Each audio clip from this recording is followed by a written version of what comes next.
Selamat pagi semua. Pada hari ini kita akan masuk materi mengenai anti-dumping. Anti-dumping merupakan salah satu kebijakan yang diatur di dalam WTO atau World Trade Organization mengenai perbuatan yang dianggap sebagai kecurangan dalam perdagangan internasional. Dasar hukum dari anti-dumping ini sendiri dapat ditemukan di dalam Undang-Undang Nomor 7 Tahun 1994 tentang pengesahan WTO, kemudian dapat dilihat juga secara khusus di dalam artikel 6 Persetujuan Anti-Dumping GATT, kemudian Undang-Undang Nomor 10 Tahun 1995 tentang kepabeanan sebagaimana telah diubah dengan Undang-Undang Nomor 17 Tahun 2006 tentang perubahan atas Undang-Undang Nomor 10 Tahun 1995. Kemudian dapat dilihat lebih lanjut di dalam Peraturan Pemerintah Nomor 34 Tahun 2011 tentang tindakan anti-dumping, tindakan imbalan, dan tindakan pengamanan perdagangan. Nah, terlebih dahulu kita harus pahami mengenai apa itu dumping. Jadi dumping adalah suatu kegiatan menjual suatu jenis barang tertentu lebih murah di negara tujuan dibandingkan di negara asal. Sederhananya adalah ketika seorang pengusaha menjual produk A di negara Singapura dengan harga 1 juta per item, sementara di negara Indonesia sendiri dijual dengan harga 1.500.000 per item, maka harga yang lebih murah dijual di luar negeri ini menunjukkan adanya praktik dumping. Pada dasarnya, praktik dumping ini bisa saja dianggap bukan kecurangan apabila dumping tadi tidak merugikan negara tujuan atau negara pengimpor. Karena memang dumping ini kerap dilakukan oleh banyak negara, tidak hanya negara berkembang. Beberapa negara maju pun kerap melakukan praktik dumping. Tujuannya adalah untuk mendukung industri dalam negeri. Terlebih apabila stok barang yang dijual di dalam negeri berlebih, sehingga perlu dijual di luar negeri. Kemudian tujuannya juga untuk menguasai pasar luar negeri dan secara ekonomis bertujuan untuk mencari keuntungan yang sebesar-besarnya. Sedangkan yang dimaksud dengan anti-dumping itu adalah suatu kegiatan yang bertujuan untuk mengurangi beban kerugian akibat praktik dumping. Jadi dumping yang telah merugikan negara tujuan itu kemudian dapat dilawan dengan sebuah kebijakan yang disebut dengan anti-dumping. Tujuannya untuk mengembalikan kondisi seperti semula sebelum praktik dumping dilakukan di negara tujuan tersebut. Nah, kembali lagi yang perlu difahami bahwasanya konteks yang perlu diperhatikan mengenai dumping dan anti-dumping ini adalah apakah praktik dumping tadi itu merusak atau merugikan perekonomian negara tujuan. Apabila tidak, pada dasarnya tidak perlu dilakukan anti-dumping oleh negara tujuan, tapi apabila dumping tadi merugikan, maka negara tujuan biasanya akan melakukan anti-dumping untuk mengembalikan kondisi seperti semula. Anti-dumping ini sendiri merupakan defense mechanism atau mekanisme pertahanan yang diatur di dalam WTO bagi para pihak yang sedang berperkara untuk menggunakan forum WTO terhadap sengketa dumping dengan tujuan menyelesaikan perkara yang ada dan menangani kerugian yang dialami negara tujuan akibat adanya perlakuan dumping di negara tujuan. Mekanisme anti-dumping merupakan kewenangan yang dimandatkan kepada komite anti-dumping di masing-masing negara. Untuk itu, setiap negara biasanya akan membentuk komite anti-dumpingnya sendiri yang bertugas dan bertujuan untuk menentukan apakah praktik dumping sudah terjadi di negara bersangkutan dan apakah perlu dilakukan kebijakan anti-dumping untuk mengatasi kerugian yang telah diakibatkan oleh praktik dumping tersebut. Cara kerjanya melalui permohonan penyelidikan, pelaksanaan penyelidikan, dan keputusan penetapan bea masuk sesuai hasil investigasi. Dalam hal para pihak yang bersengketa merasa tidak puas dalam penyelesaiannya, dapat mengajukan banding ke WTO Dispute Settlement Body melalui suatu mekanisme keputusan yang bersifat final. Mengapa forum penyelesaian sengketa ini dibutuhkan? Karena kan pada dasarnya negara dengan negara punya posisi yang setara, sehingga cenderung sulit untuk menemukan kata sepakat bahwasanya salah satu negara telah melakukan pelanggaran atau tidak, dan bahwasanya anti-dumping yang dilakukan tadi sudah sesuai atau justru berlebihan, sehingga dibutuhkan sebuah forum penyelesaian sengketa yang dapat memutus secara final, yang mana keputusannya bersifat mengikat atau binding dan dihormati oleh kedua negara yang bersengketa. Sebagaimana yang tadi saya sampaikan, bahwasanya praktik dumping itu sebenarnya sesuatu yang sering sekali dilakukan oleh banyak negara. Dia tidak menjadi sebuah kecurangan apabila tidak merugikan. Tapi, praktik dumping tadi akan dianggap sebagai kecurangan di dalam perdagangan internasional apabila praktik tadi itu menimbulkan kerugian atau yang disebut dengan injury. Nah, antara kerugian dengan praktik dumping yang dilakukan tadi itu terdapat hubungan kausalitas. Bahwasanya benar praktik dumping tadilah yang mengakibatkan kerugian. Karena bisa saja kan ada faktor-faktor lain yang mengakibatkan kerugian, tapi bukan praktik yang dilakukan oleh negara yang satu terhadap negara yang lain. Nah, untuk melihat apakah ada praktik dumping atau tidak, sebenarnya cukup sederhana, yaitu dengan melakukan perbandingan harga produk yang sama antara negara pengekspor dan negara pengimpor. Sebagai contoh di dalam chart yang saya tampilkan di sini, misalnya untuk produk A, di negara pengimpor yaitu India dijual dengan nilai 2 juta per ton. Sementara di Taiwan dijual dengan nilai 2.500.000 per ton. Sementara di Indonesia dijual dengan nilai 1,5 juta per ton. Nah, kalau Anda lihat di sini sebenarnya ketika Indonesia jual dengan harga lebih murah dibandingkan dengan India sebagai pengimpor, berarti Indonesia menjual tidak lebih murah di negara pengimpor. Nah, berarti praktek dumping tidak dilakukan di sini, tapi berbanding terbalik dengan Taiwan. Ketika Taiwan menjual di negaranya sendiri 2,5 juta per ton, sementara di negara tujuan dijual dengan harga 2 juta per ton, maka harganya lebih rendah di negara tujuan dibandingkan di negara asal produk itu. Nah, di sini sudah ada indikasi telah terjadinya praktik dumping. Lebih lanjut mengenai penghitungan kerugian akibat praktik dumping itu mulai terlihat dengan adanya indikasi harga barang atas suatu produk sejenis yang dihargai lebih murah di negara asal dibandingkan dengan harga di negara tujuan. Penghitungan ini dapat dengan mudah dilakukan dengan melakukan urutan mulai dari berbagai biaya yang dikeluarkan sejak barang tertentu dibuat di pabrik hingga diterima di negara tujuan, diperbandingkan dengan proses yang sama di negara asal barang. Karena kan sebenarnya selain biaya produksi ada biaya-biaya tertentu yang membuat harga produk itu lebih mahal. Logikanya, harga produk di negara pengimpor itu pasti akan lebih mahal dibandingkan harga produk di negara pengekspor. Mengapa? Karena ada biaya ekspor ke negara pengimpor. Biaya tadi apabila ditambahkan dengan biaya-biaya yang dibutuhkan untuk menghasilkan produk, artinya menambah nilai jual dari si produk tadi. Justru aneh ketika di negara tujuan justru harga dari produk tadi itu lebih murah. Oke. Kerugian sendiri dapat dihitung dengan beberapa indikasi sebenarnya. Misalnya terdapatnya penurunan pesanan.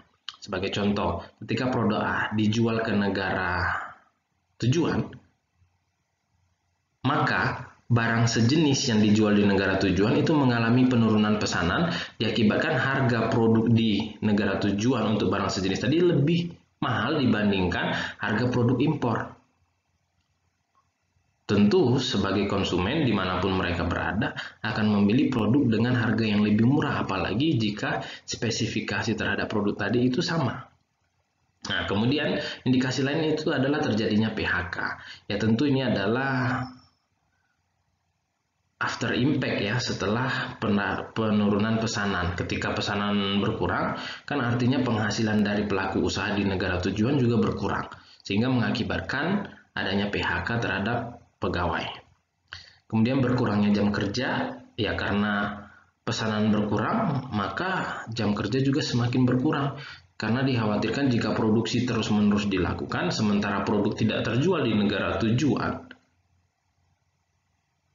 Lalu, bagaimana cara menjual kembali produk tadi? Ya, sehingga cara terbaik adalah mengurangi jam kerja pegawai. Kemudian menurunnya kapasitas mesin pabrik, ya karena produksi berkurang, takut kalah saing dengan produk impor, maka lebih baik mesin tidak dipergunakan untuk memproduksi barang yang baru. Kemudian melihat hubungan kausalitas. Causal link dalam hal ini pemohon harus dapat membuktikan akibat yang ditimbulkan berkaitan dengan adanya dumping. Artinya, si pemohon harus mampu membuktikan bahwa perbuatan dumping yang dilakukan oleh negara pengekspor adalah benar yang mengakibatkan kerugian sebagaimana yang tadi kita bicarakan bersama. Pendidikan pasar dilakukan bersamaan baik di negara asal maupun negara tujuan pasar agar mendapatkan perbandingan yang jelas. Oh, ternyata harga produk A di negara pengekspor lebih mahal dibandingkan harga produk A di negara pengimpor. Berarti sudah ada kecenderungan praktek dumping dilakukan. Lalu kemudian dilihat kembali apakah harga yang murah di negara pengimpor tadi berdampak terhadap pelaku usaha untuk produk yang sama di negara pengimpor. Penelitian pasar dilakukan sekitar 18 bulan penyelidikan untuk kemudian dapat memastikan data yang dikumpulkan itu benar-benar mampu meyakinkan kondisi pasar yang sebenarnya. Selanjutnya, berdasarkan hasil penyelidikan, maka KADI mengeluarkan semacam rekomendasi kepada Kementerian Keuangan, kalau untuk konteksnya Indonesia, mengenai besaran jumlah angka presentasi biaya yang sekiranya harus dikenakan terhadap tertuduh. Nah, ini yang tadi kita bicarakan mengenai anti-dumping. Ketika praktek dumping dianggap telah merugikan produk dalam negeri, maka negara yang bersangkutan atau negara pengimpor dapat mengenakan bea masuk untuk mengembalikan kondisi seperti semula. Penghitungan bea masuk tadi itu didiskusikan antara KADI dengan Kementerian Keuangan. Kemenq kemudian akan mengkajinya, selanjutnya mengeluarkan keputusan menteri yang berlaku selama 5 tahun.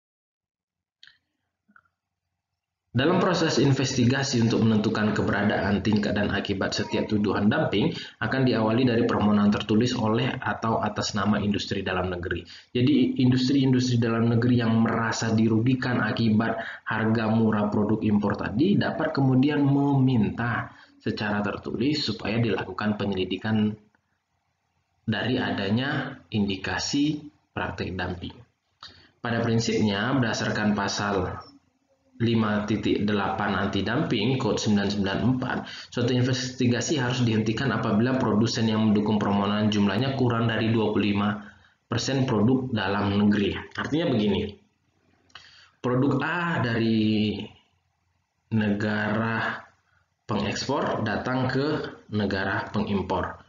Kemudian pelaku usaha di negara pengimpor merasa adanya kerugian. Tapi apabila pelaku usaha yang dimaksud tadi tidak lebih dari 25% produksinya, maka permohonan tadi ditolak. Karena tidak mewakili mayoritas pelaku usaha yang merasakan dampak dari adanya dumping yang dilakukan oleh negara pengekspor. Nah, selain itu, margin dumping juga tidak boleh kurang dari 2% daripada harga ketika produk tadi itu sampai ke negara pengimpor. Selain itu, volume impor dari suatu negara kurang dari 3% dari total impor, kecuali volume impor dari semua negara yang diselidiki lebih dari 7% dari total impor. Syarat ini juga menjadi penting supaya kemudian dapat diprediksi apakah memang dumping tadi itu memang berdampak terhadap banyak pelaku usaha atau hanya diklaim oleh 1 atau 2 pelaku usaha tertentu saja.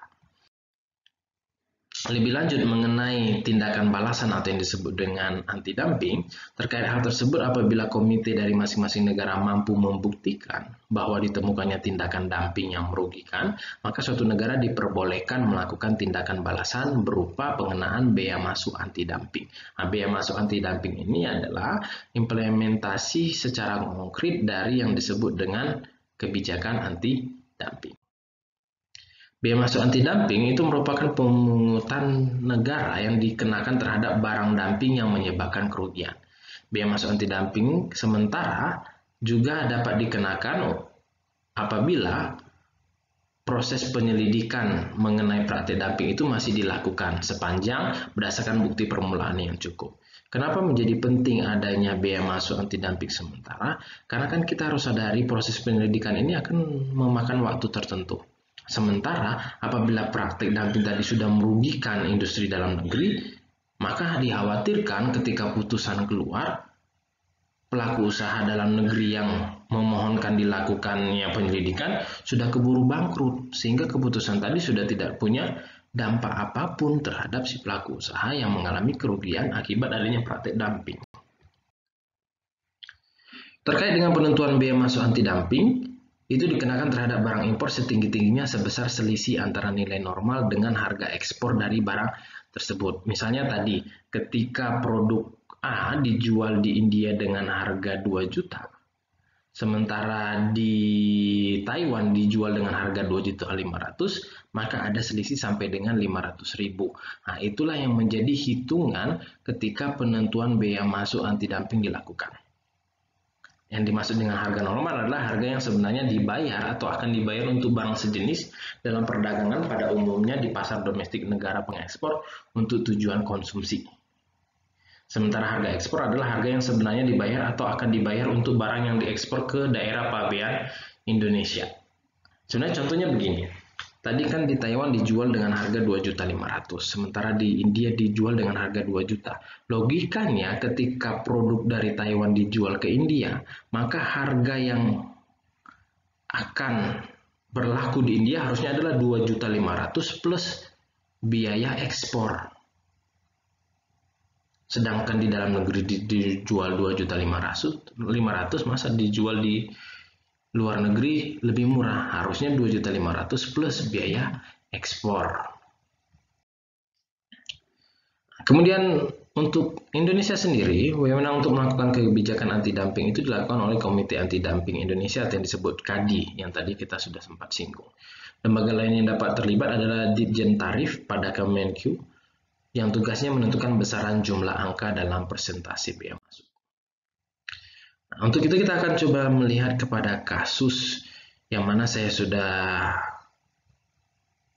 temukan di dalam Peraturan Menteri Keuangan Republik Indonesia nomor 114/PMK.10/2019 tentang pengenaan biaya masuk anti dumping terhadap impor produk polyester staple fiber atau PSF dari negara India, Republik Rakyat Tiongkok, dan Taiwan.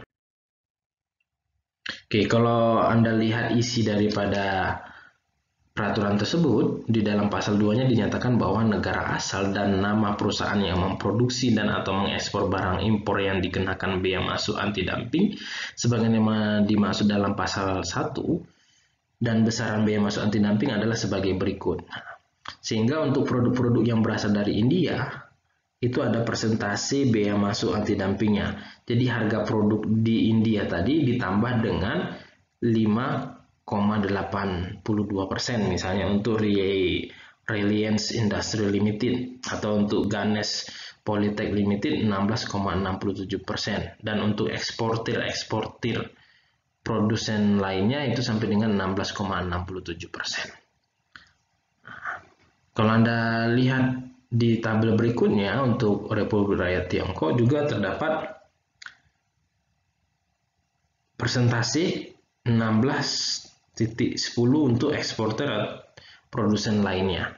Tapi ada juga pelaku usaha asal Republik Rakyat Tiongkok yang tidak dikenakan biaya masuk anti dumping. Nah, ini dimungkinkan karena harga produk yang dijual oleh pelaku usaha yang dimaksud itu tidak menunjukkan adanya praktik dumping. Sementara eksportir lain menunjukkan adanya praktik dumping. Bisa aja alasannya seperti itu. Oke, intinya adalah biaya masuk anti dumping ini ditujukan untuk mengembalikan persaingan di dalam negeri. Jadi ketika produk ekspor yang tadinya murah masuk ke dalam negeri, dalam hal ini misalnya ke Indonesia dengan harga murah, ditambah dengan biaya anti dumping, maka harga produk impor tadi masih selevel dengan harga produk dalam negeri untuk jenis produk yang sama, sehingga produk dalam negeri masih bisa bersaing ketika harganya tidak terlalu jauh berbeda dibandingkan jika harganya jauh lebih murah dibandingkan produk dalam negeri. Maka kecenderungan konsumen akan memilih produk impor dengan harga yang lebih murah.